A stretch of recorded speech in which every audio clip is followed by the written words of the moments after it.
evening. You're watching the main news on HKIBC with me, Almond. Here's a look at tonight's top stories. People in COVID vulnerable groups line up for booster shots. The Mplus Museum opens with a note of caution on items that can be displayed.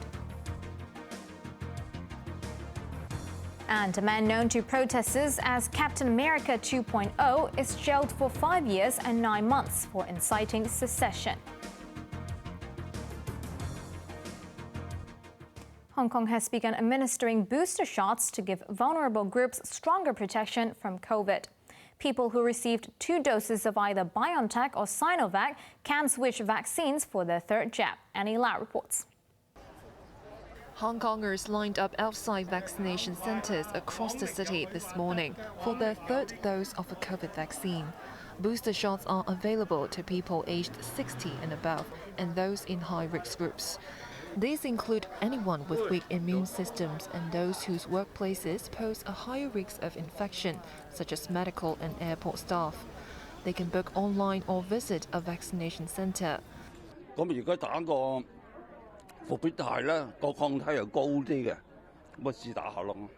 This man said he switched to BioNTech for better protection after getting 2 doses of Sinovac more than 6 months ago. But this woman decided to stick with China-made Sinovac for her 3rd dose, saying it suits her. Chief Executive Carrie Lam and Civil Service Chief Patrick Nip received a 3rd dose of Sinovac at a vaccination centre in North Point this morning.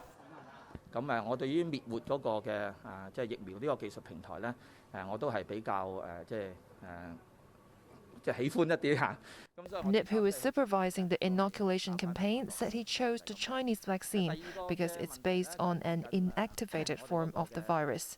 But he said people could opt for either Sinovac or BioNTech. Hong Kong University microbiologist Yuen Kwok-yung said he's thinking of switching to Sinovac as an experiment after receiving 2 doses of BioNTech earlier. Annie Lau, HKIBC. Health authorities say the COVID strain contracted by 2 Cathay Pacific pilots who arrived from Dubai were not linked with the previous confirmed cases in Hong Kong. The Centre for Health Protection said the strains they carried were highly similar to a Delta variant in Europe, but were not identical. It believes they were infected outside Hong Kong. The city logged 3 imported cases today from the Philippines, Thailand, and Saudi Arabia. All were fully vaccinated. Chief Executive Carrie Lam officiated at the opening of the Mplus Museum this afternoon, noting that it had encountered challenges since construction began in 2015. Rome was not built in a day.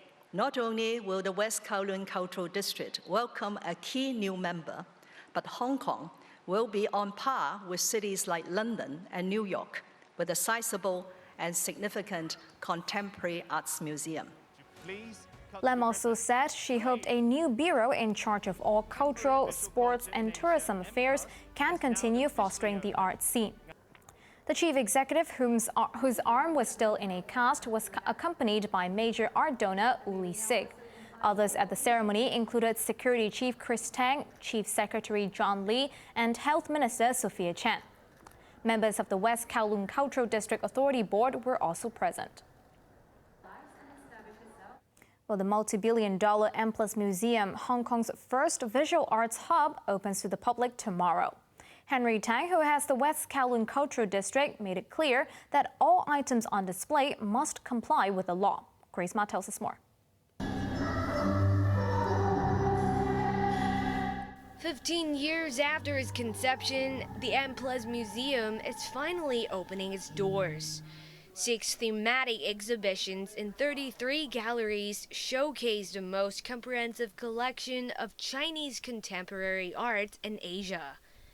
Most of the 1,539 works on display were donated by Swiss collector Uli Sig. There are also contributions from about 140 local artists.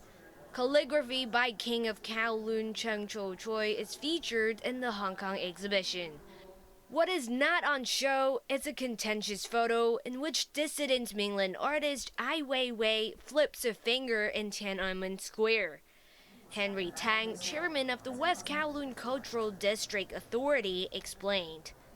In the past, there were some controversy regarding whether some exhibits might be in violation of law. So therefore, I want to emphasize that point first. In order to lay the foundation that the opening of Mplus does not mean artistic expression is above the law. It is not. Tang said artistic freedom is encouraged, but exhibits must comply with the Basic Law and the National Security Law.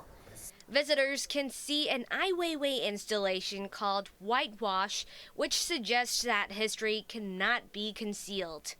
Taking up an entire gallery is British sculptor Anthony Gormley's contribution of 100,000 clay figurines created by 300 Guangdong villagers.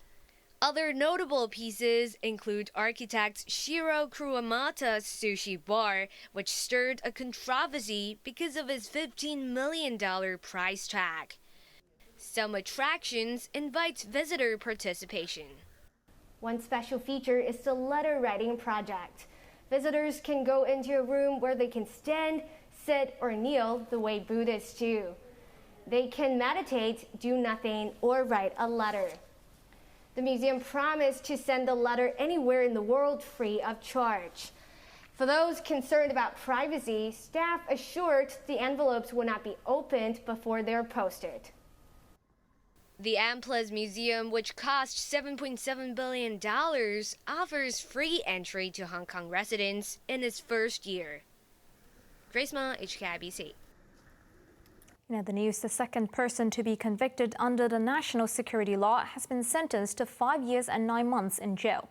The man, nicknamed Captain America 2.0, was found guilty of inciting secession by chanting pro-independence slogans.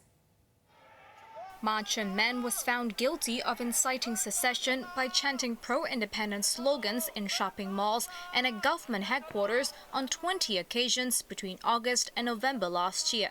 In mitigation, his lawyer Edwin Choi pleaded for leniency. Choi cited the case of Tong Yin-kit, the first person convicted under the national security law. Tong had ridden his motorcycle, which carried a protest flag, into a group of police officers on July 1st last year, the day after the law was enacted.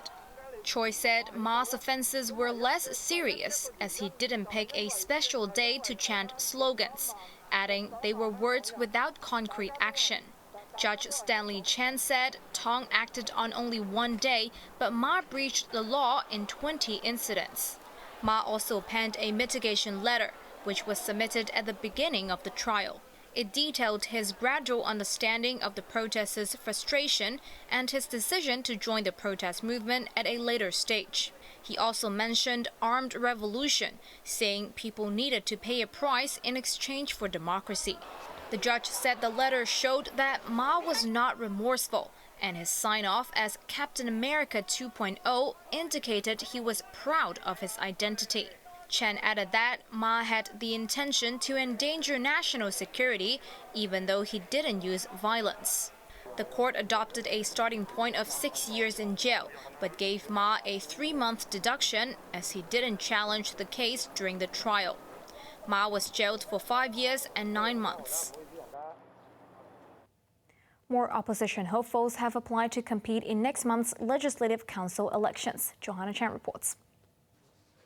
Among those throwing their hats into the ring on the penultimate day for nominations for the Legislative Council elections was Frederick Fung, the former head of the pro-democracy Hong Kong Association for Democracy and People's Livelihood. Fung once said he would not contest elections again, but has now decided to run in the Kowloon West geographical constituency. He said victory is not as important as adding an opposition voice. Third Side Vice Chairman Casper Wong was supposed to run in Kowloon West, but switched to New Territories Northwest instead.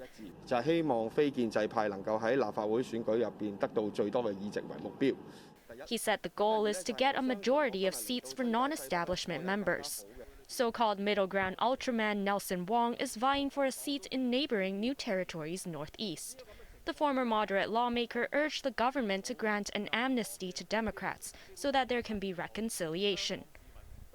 Meanwhile, Henry Tang, a member of China's top political advisory board, the CPPCC, rejected claims that mainland authorities are hoping for a uniform legislative body. 中央政府係好清楚表明咧，香港係一個多元嘅社會。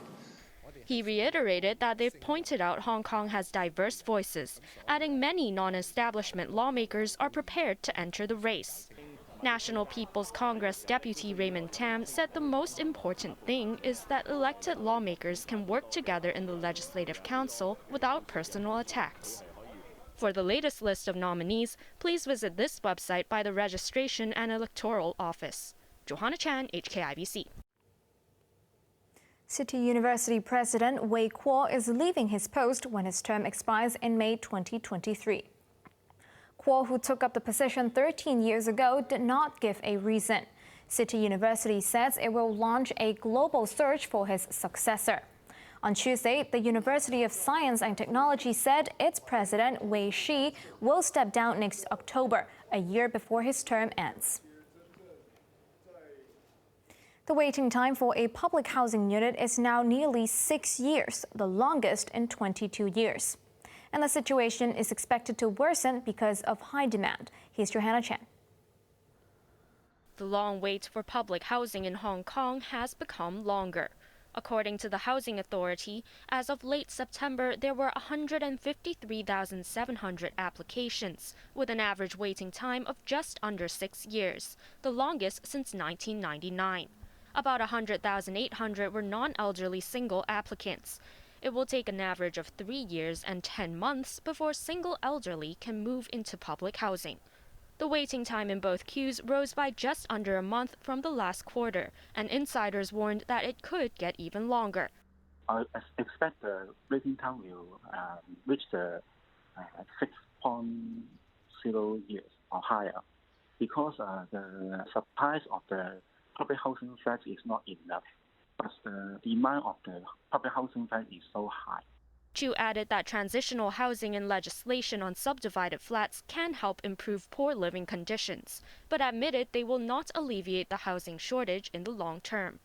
I expect the time we can have a good way to shorten the waiting time will be at the 2026 or 2027, because after the years, the more flats will be supplied from the government. The government earlier identified about 350 hectares of land for 330,000 public housing units to be built in the next decade. Johan Chan, HKIBC. A short break now, but when we come back. China and the United States agreed to join forces on climate change.